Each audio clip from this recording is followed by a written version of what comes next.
I'm David G. Sheshnag Yoga Center. What on earth is Kundalini? I'll tell you about a recent experience of mine. It's been beautiful. I feel like I'm in this period of moving towards this embodied fusion where I become a bit more of a man, become more aware of my feelings, a bit more conscious of expressing those feelings, and also the feelings that I'm experiencing of other people while I'm in the dynamic of relationship. I feel like I'm also moving into this role, of course on a part-time basis, but a role to do with men's work, where I become, maybe, I don't know whether, I guess I am, maybe a leader in the field in Tasmania, where I can provide a venue where men's circles can happen, and I can collaborate with other men to be able to provide a safe space for men to be vulnerable enough in their own experience of life and to share some of the things going on for them. So fortune normally favours me. Last week I popped into the head of the Tasmanian men's gathering or men's group. It's called Tasmen. The guy at the top, his name, I call him Papa Smurf. He's awesome. He's also got a code name called Satya Swaroop. Beautiful guy. When I first went to the Tasmen gathering, I thought, who's this old geezer in the corner, man? He doesn't move much. He's quiet. And then I got to know him. He's solid as anything. He's like this elder who's like versed in yogic philosophy, Buddhist psychology, worked as a counsellor for over 20 years. He's led the life, and I think, oh mate, he's awesome to be around. He's as real as the day is long, and he's also honest. I like his honest part. It's a beautiful experience. Anyway, I went and visited him, just had a cup of tea. He talked about his shed, how he wanted to do some work on his shed. So the next 2 days I volunteered. And I thought it was a blessed experience myself, because, like, let's say I went to the Tasman gathering where there's 80 people. To get some time with Papa Smurf, he's sort of distracted. Over the weekend, of course he's going to give you time. He gave me time. He gave me a beautiful experience and beautiful advice in regards to the Buddhist philosophy of letting things go. Because we have this tendency to try and work on things, when in actual fact there's this quote,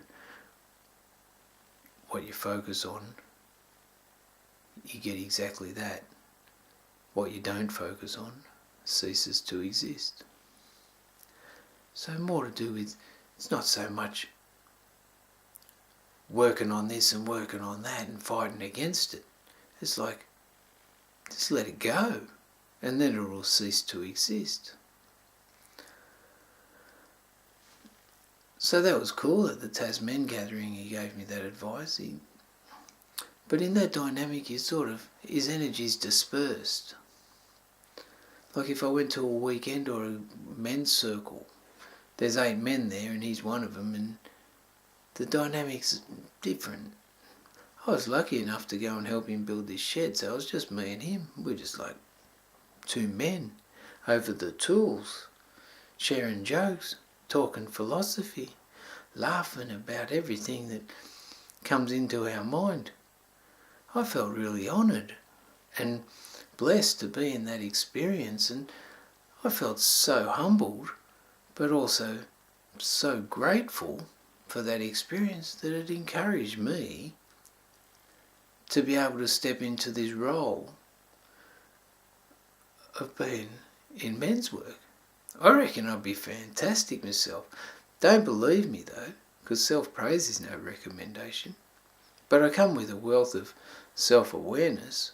Moving into my heart recently gives me a bit of insight as well.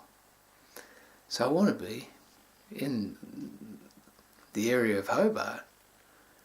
I'd like to be the go-to man for yogic physiology, yogic psychology, Kundalini knowledge. If you want to know about Kundalini awakening, call Omji, man, because I want to be the man. But I also want to branch out and be known for encouraging young men to be vulnerable, to be able to express boundaries in a healthy way and strong like water, but soft like water. I want people to be able to talk to me like I'm on their level, so they can appreciate my own vulnerability and my own desire to be of service to anyone in regards to sharing knowledge about the self. I reckon I'm cut out for it. I reckon there's a transition happening. I don't know if it's a full-time job at this point in time. I think it's like a part-time pleasure activity, part-time way to be of service to several beings, especially since we're in this massive transformation of the divine masculine to become a more embodied expression of all that we are as men, and move from the old paradigm of that alpha male who's a bit of a externalized, immature weakling, moving into a beautiful expression of embodied masculinity that's solid and respectful and very powerful with integrity. There you go. Also went to this workshop the other day, Courage to Be You. Maybe subconsciously it didn't work in the way that it wanted to be the entree for a main meal that they wanted me to sign up for, but maybe subconsciously repeating the mantra Courage to Be You had its effect on me. So maybe I am confident in stepping up into that role, sharing my heart and soul and my venue Sheshnag Mandir to the wider community of Hobart and Tasmania, also including mantra and movement-based therapy, as well as trying to work out how I can be a part of a food business in the right context. So basically everything will come under an experience or an embodiment called embodied fusion, where the body, mind and feelings are more understood and expressed in a holistic way. There you go. Om Devaji, stepping into men's work. Put the word out, man. No, it's all cool. If someone comes across me, then I really respect that their higher self has coordinated that, and I'm grateful for it. Share the world, sheshnag.com. What on earth is Kundalini? Peace.